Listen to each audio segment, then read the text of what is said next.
Hello, welcome back to the channel. So let's do one more question on indefinite integrals and see how we can convert our indefinite integral expression into the best form possible so that it is very easy to calculate the indefinite integral of a best form.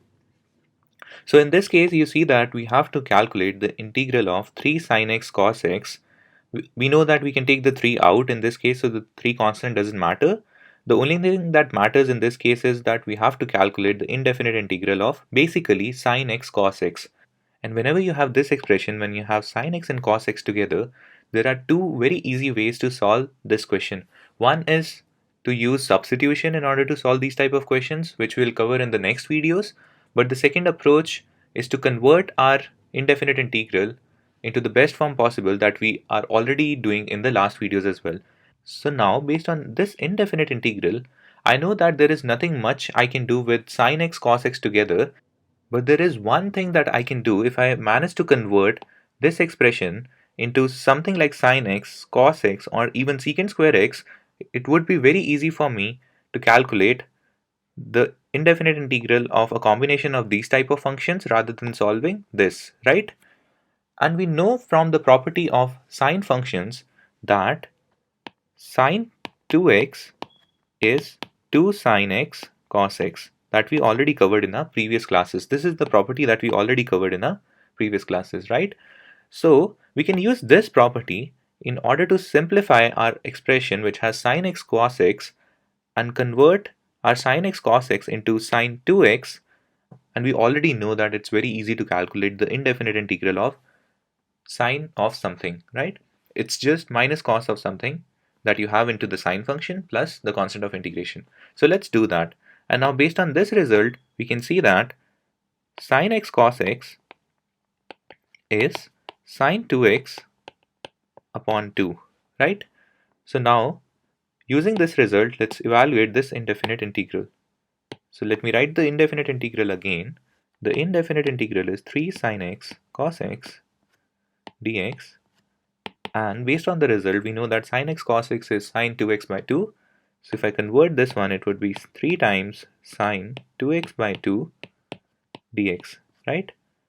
So let us take the constants out in this case in order to just have sine of something dx.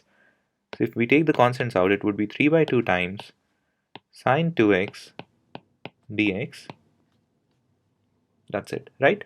And since we already know the integral of sine of something, which is from the chart minus cos of something plus c, let's evaluate this indefinite integral. But also don't forget that in this case you have 2x instead of x, so you'll adjust this constant by using the same approach we were doing in the last videos. So whenever you have something like a constant attached to your x, when you're calculating the indefinite integral, you'll take the reciprocal of that constant and attach it to your general answer to that indefinite integral. And since we know that in this case, the integral of sine 2x, sine of something, is basically minus cos of something plus the constant of integration, right? But in order to adjust for the constant as well, we see that the constant is 2, so we'll take the reciprocal of 2, which is 1 by 2, and attach it to the expression we have, like this. So it would be 1 by 2 times the answer that you had plus c in order to adjust for the constant. So the final answer would be, in this case, 3 by 4, actually minus 3 by 4 of cos 2x plus the constant of integration. So that's it for this video. In this video we covered the double angle property of sine functions. I would highly suggest you to do one more question on this type, but this time do a question which uses the property of cos of 2x. Or never mind, I'll give you a practice problem in this case. So the practice problem that you can solve is calculate the integral for cos square x minus 1 dx, and the hint to solve this question is that it is based on the double angle property of cosine functions, cos functions. So feel free to comment down in this video if you have any doubts. Also feel free to comment down in this video if you have the answer to this question as well. So that's all from this video. Follow the channel in order to get notified about the other videos that I'll be uploading. Stay tuned. Thank you so much for watching. Bye bye.